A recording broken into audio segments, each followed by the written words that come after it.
Hey guys, welcome to my friend's garage. Today you're in Tyler's garage, and obviously Tyler. And I'm gonna tell you why I'm choosing the Kawasaki Vulcan Classic 900 over the Kawasaki Vulcan S. And really it boils down to comfort. But let's take them both for a ride, and I'll kind of talk a little bit about them and why I just find this bike more appealing to me, in my opinion. Now, I'm not saying it is a better bike, but it's better for me. It might not be better for you. You might definitely choose the Kawasaki Vulcan S over this, but yeah, let's go for a ride and we'll kind of talk about it. Let's fire this bad boy up. Oh, and sorry for the heavy breathing. I gotta figure out where to put my mic at properly in this helmet, so I'll fix it with time.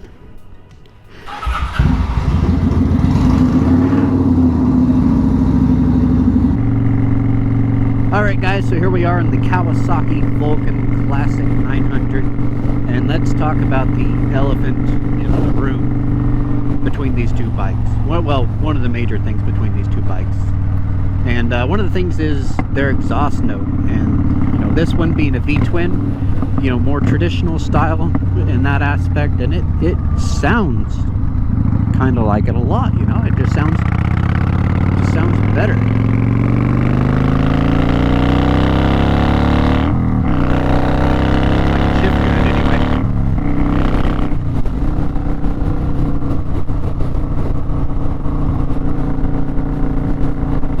Like I said, I just find this bike, you know, more comfortable. Yes, I like the exhaust sound over the Kawasaki Vulcan S, but that's not that big of a deal to me. Maybe it's a big deal to you, but it doesn't mean that much to me. I could take it or leave it, but it is a perk, that's for sure. So like I said, you know, my style of riding is that I want to go on long distance cruises. And the main thing about the Vulcan S over this bike is it's just not as comfortable for long distances for me. You may have one, or you may be wanting to get one, and you may find it extremely comfortable. And if you do, that's great. That bike will last you for a long time. It's got tons of power. My butt dyno tells me it's way more powerful than this bike. And well, honestly, it's simply more fun to ride than this bike. But that's not to say that this bike isn't fun, because I have a blast on this bike. Just tons of fun. But the comfort for me on long distance for what I want to do is a bigger deal at this point in my life. And I can't have two bikes. Obviously I have two bikes now. I own them both. But I'm selling the Vulcan S and I'm keeping this one. Man, I feel like I'm really rambling. I don't know what this is really... how this is going to come across in the video, but oh well. This is my first, you know, real moto vlog. We'll find out. I don't even remember where I was going with that conversation now. Well, let's talk about the things that I find more comfortable. Number one, the seat on this bike. I put an aftermarket Mustang seat, and it is super comfortable. The Kawasaki Vulcan S also has an aftermarket seat. It's a Corbin, and it's way better than the stock seat by a very large margin.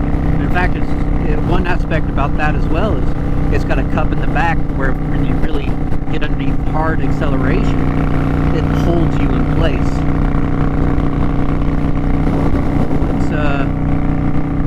Let's take a right here.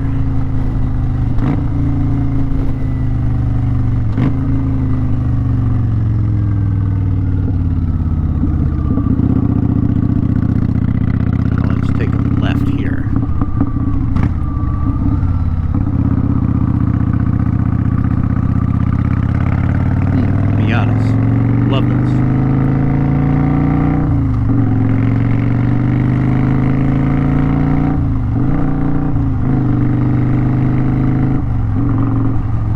The next thing that I find really comfortable on this bike compared to the Vulcan S is the handlebars.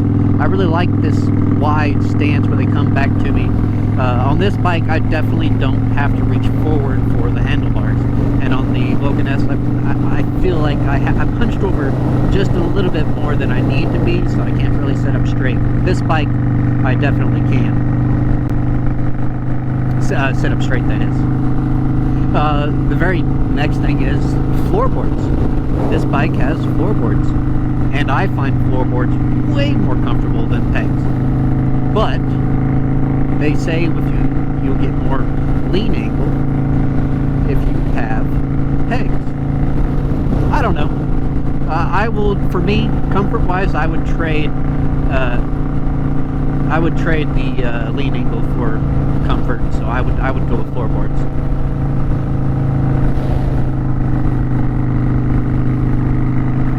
And I really like how this bike sounds. I really do. The V-twin. I really like how it looks as well. So here in a little bit, I'll stop and I'll walk around the bike in the open and let you take a good look at it. And then I'll have to go back and get the other bike so I can talk about it while I'm on it. Because I don't know, it may sound like I'm really kind of being harsh on the Kawasaki Vulcan S, but I'm not. I love that bike. I really do. It is a fantastic bike. I bought it, I had it first before I had this one. And I'm not a Kawasaki fanboy, I just happen to own 2 Kawasaki's. But through all the research I was doing and looking around, like, I really wanted the Vulcan S because it had plenty of power and it was fun. It wasn't a big heavy bike. And it's not. You know, that bike only weighs 500 pounds. This Classic weighs like 620 pounds. Shit, did I say the Vulcan S weighs 50 pounds? Because if I did, I totally mean 500. Again, the whole rambling thing. But I digress. Let's continue on. But yeah, it is a fantastic bike. If I was more of a man and could handle being uncomfortable for longer periods of time, that bike would be perfect because it does have tons of power for its size and everything. But for me, this one just takes the cake in comfort. And that, if the kind of riding that you want to do is long distance riding, I highly recommend this bike over that bike. Now, I know there's tons of other bikes out there to choose from for if you're looking for a starter bike, but I can't speak on those bikes. I can only talk about the 2 that I own, the 2 that I have experience with. Maybe you're a Kawasaki fanboy, and that's fine if you are. I don't think you should be a fanboy on anything. I think you should want to experience everything, which is why, you know, even though I'm content and happy with this bike now, I'm going to get a different bike. I came from really liking cars, and I would buy a car and think, okay, this is the one I'm going to stop, but you know, this is the one that's going to fix it. I'm going to have this car, I'm going to own it for a long time, and drive it to the ground. But I was never content, ever. You know, I would be fine for a while, but then I would start looking for another car, something else. What kind of other experience can I have in a different car? You know, I wanted that other experience, and that's exactly what I'm doing with motorcycles now. Now that I've got this bike, I've experienced it, I've owned it for a while, I'm already thinking about what my next bike's going to be. And don't get into motorcycles thinking you're ever going to save money. I can promise you, I have lost way more money so far, even in just the 2 bikes that I've owned. Technically 3, because I had a Honda PCX 150 first, and I ended up losing money on that because I sold it to a friend for, I'd say, a pretty good discount. But on the bright side, I got rid of it pretty quick. And if he's listening to this, it's Patrick, and he's also part of the My Friend's Garage crew, along with Jacob. So there's 3 of us in total. I'll tell you what, if there's nobody up here at this church, I'll pull in, I'll do a walk around, and I'll show you everything I've done to this bike. And by the way, you're gonna notice a theme, kind of.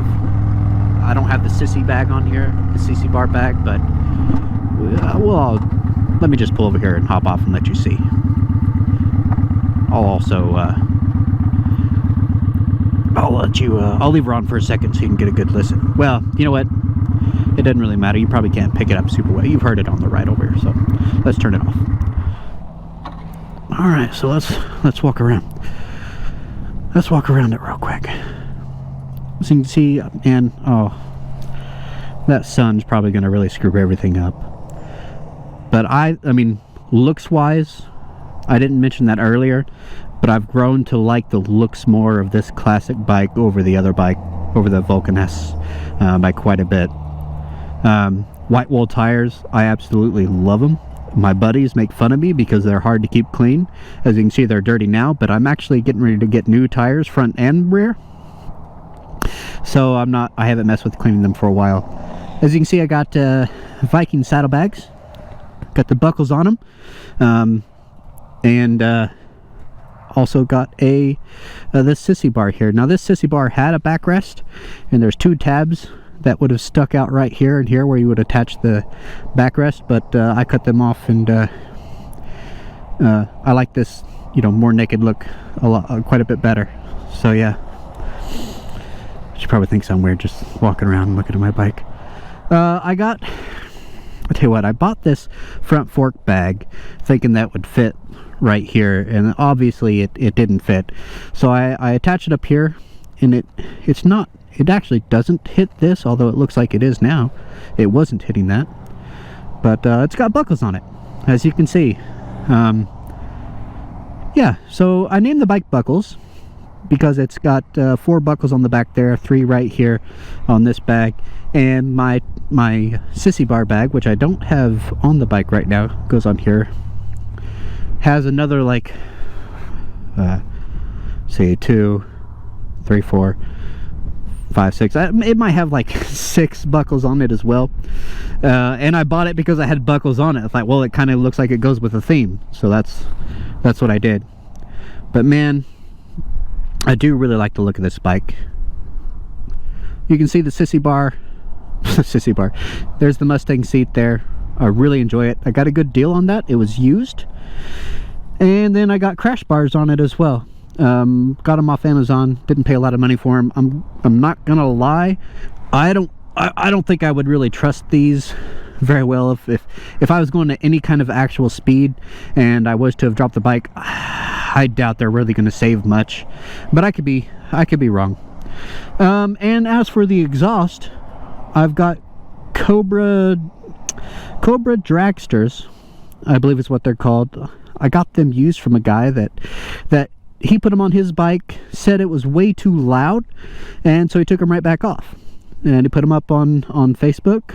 You know, I snatched them up, got them for like half price, and oh my god, they're too loud. I don't want to be that guy that wakes up his neighbors with a really loud bike, but right now I am. I have plans to kind of quieten them down with some like baffle wrap, or I might put some quiet baffles in it, but we'll see how that goes. And other than that, that's pretty much all I've done to this bike, and I'm ready to go for a trip this summer on it. So it's gonna be a lot of fun. So we'll just see how things go. All right, well, that concludes this. Let's head back, grab the Kawasaki Vulcan S, and we'll talk about it. All right, so I know I said we're gonna head back and grab the Kawasaki, the other bike, the Vulcan S. And but instead, you know, it just dawned on me I should probably give you guys an acceleration, a look at the acceleration on this bike, because I feel like that's something that you guys should see. Oh, I could have went, but I didn't. Anyway, I feel like if I don't do it, someone's gonna yell at me in the comments for saying why didn't you do that. So let's go ahead and try it. Not that it's gonna be great, because I'm not a professional.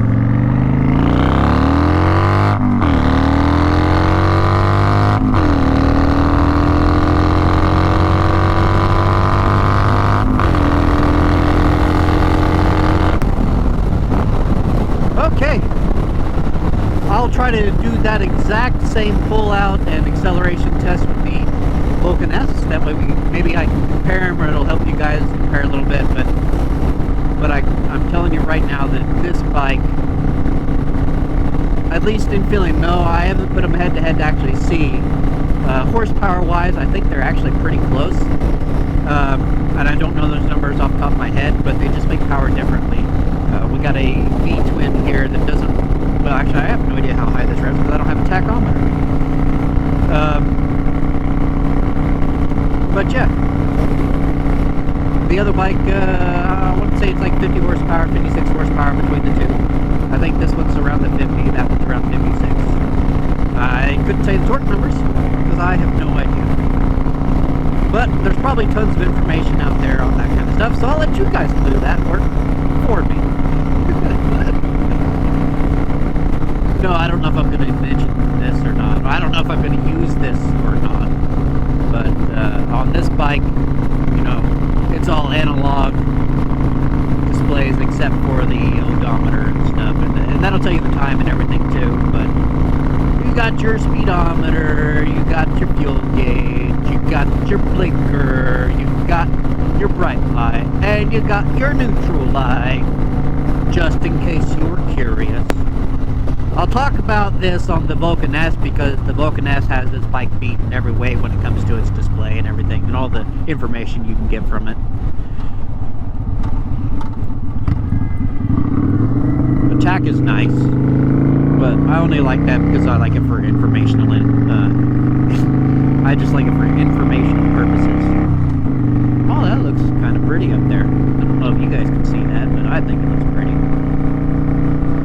To each his own, though. Let's get that other bike. Now, let's get that other bike. Okay, guys, back into Tyler's garage. And jumping on the Kawasaki Vulcan S. And I'll tell you what, just simply jumping straight on it, you pick it up and oh my gosh, is it lighter? Or it feels lighter. And my legs, I definitely don't have to spread very far apart to I don't have to man spread as much for this bike.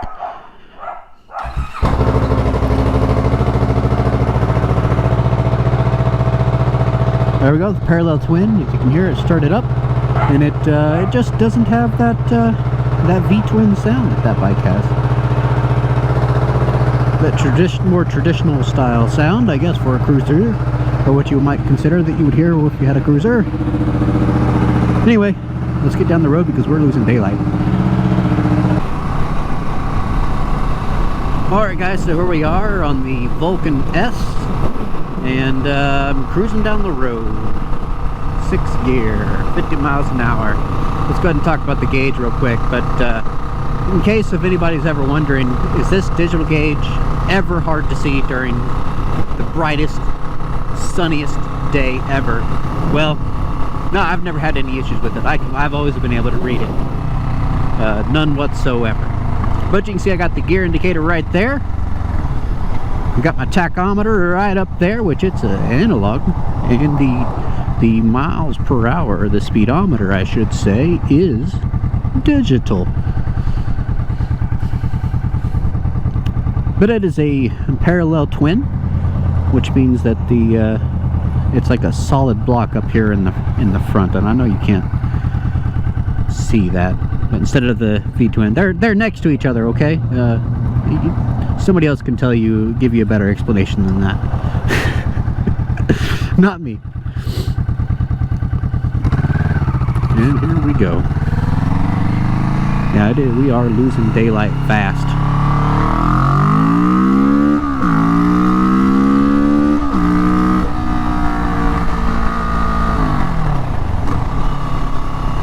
Ooh, yeah. I knew I couldn't speed too much because I was a cop right there. I didn't know it at the time, but somehow my future self went to the past and told this self not to do that. Yeah, I'm rambling. I'm just rambling. I'll tell you what though, okay, so this bike is super nimble. Like, you can flick it around, no problem. The other bike, you just can't do it as well. It's not as nimble, it's not as flickable. You know, it's probably that little over 100-pound weight difference. You know, that doesn't help the situation there. like I said, this bike just feels faster though, and I absolutely love it.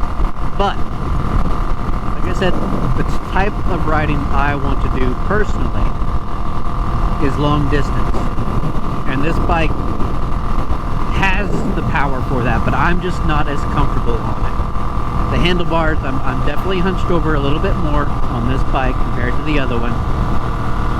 Were they further back? Yeah, I wish they were further back, but they're not. So you know, it is what it is there. We have pegs versus floorboards, and like I said earlier, I really love floorboards. I find them a lot more comfortable, and I'm fine if I lose a little bit of lean angle, if that's the case when it comes to floorboards. The Vulcan S really likes to rev quite a bit. In fact, if you get under 3.5, maybe it's under 3, you can really feel a vibration through the handlebars and pegs. If you keep it over that, you don't really feel it much. I can feel a little bit of vibration now, but it's just like normal types of vibration for this bike.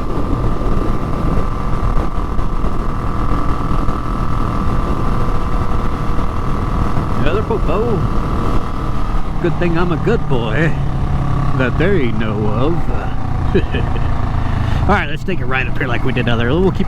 We'll keep it to the same exact path as the other bike. Try to get an apples to apples here. Oh yeah. There's that Miata. You gotta watch. There's sand in the road in that area, so try to take it nice and easy.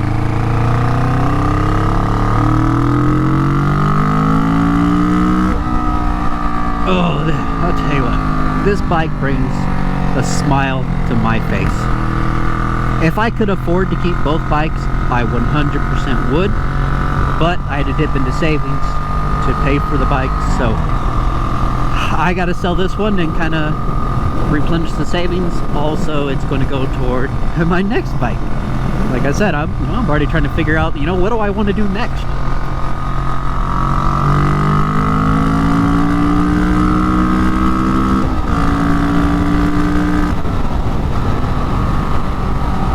I need to not be doing that.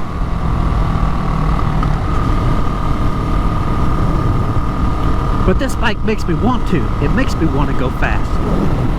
It just feels so good. I know it's not the fastest bike out there, but for its weight class, oh man, or not weight class, but cruiser style bike, like I feel like it punches up its weight, up in its weight, up to another weight class. Shit, I can't talk.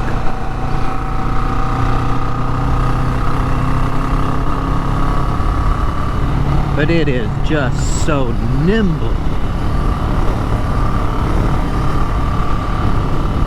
And there's no way I could do it like that on the other bike, on the 900. So, I guess, to make a long story short, you kind of need to ask yourself, what is it that I want to get out of riding?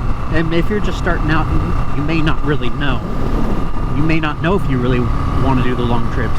Maybe you just want to ride around town, back and forth to work, commute, that kind of thing. And if that's the case, this bike is perfect. I 100% recommend this bike for that. And to be fair, the 900 would also be good for that too, because it's, cruiser-wise, sadly, 620 pounds isn't heavy for cruisers.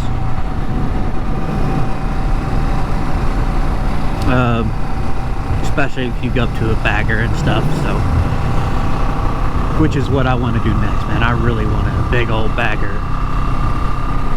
As for which one, I don't know.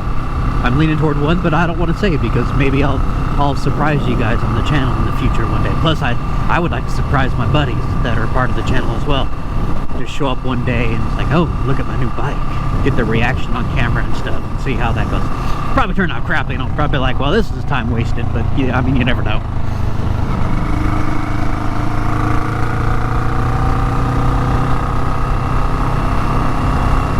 Yeah, we are losing daylight fast. Hopefully this is coming through all right.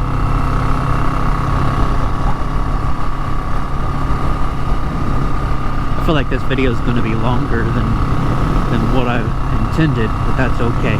We're talking about two bikes, and I need to give you my opinion.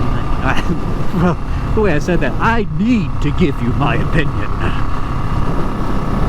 I appreciate you listening to my opinion. You know what? Go ahead and hit that like button. Subscribe. We're gonna have more stuff like this coming at you. More ramblings, more things that you can laugh at. See the mistakes that I make.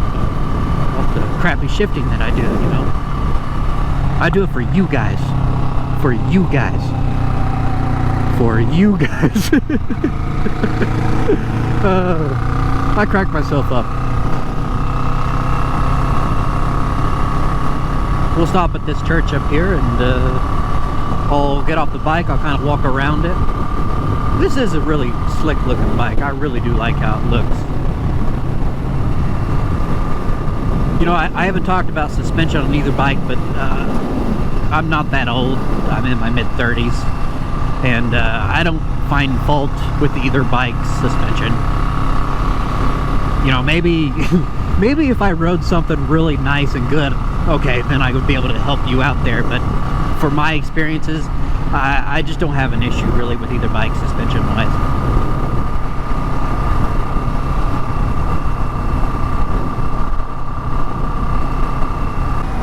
There's people at the church, so we're gonna go a little bit further down, and I'll stop closer to that turn in.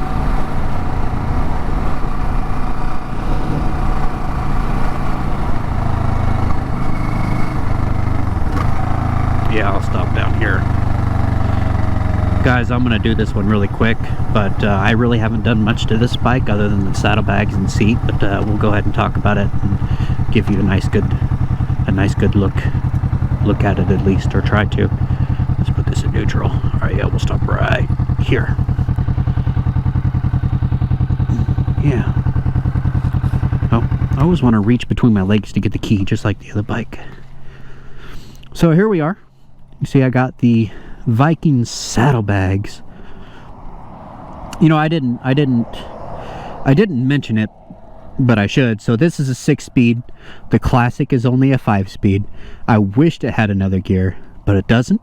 But it's fine. It's fine. You know, if you can handle a little bit more vibration going a true 80 miles an hour, I mean, you'll feel it, and you can either live with it or not. But it's not that bad. We'll see how I feel once I go up to Mount Rushmore from southern Missouri.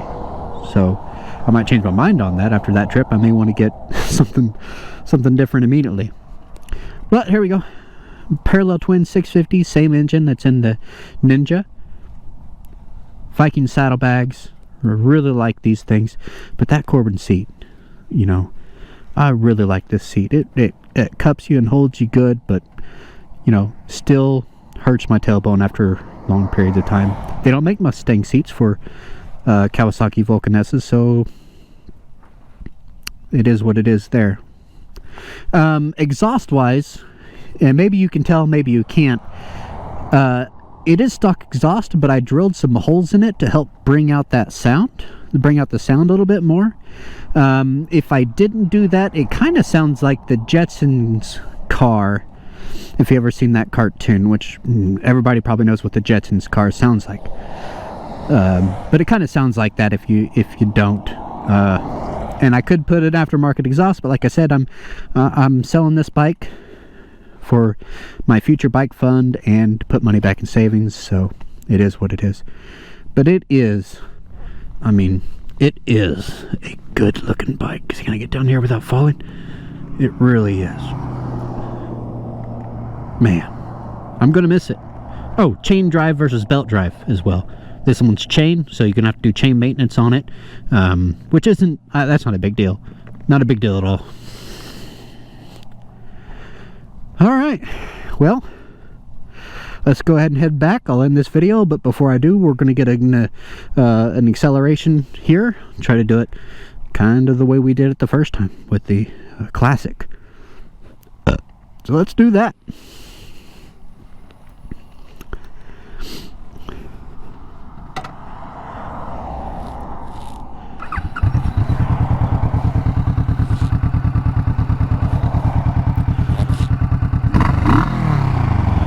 I like this. You know, I mentioned that I would like that V-twin sound. I would be lying if I said I didn't like this sound as well. Alright.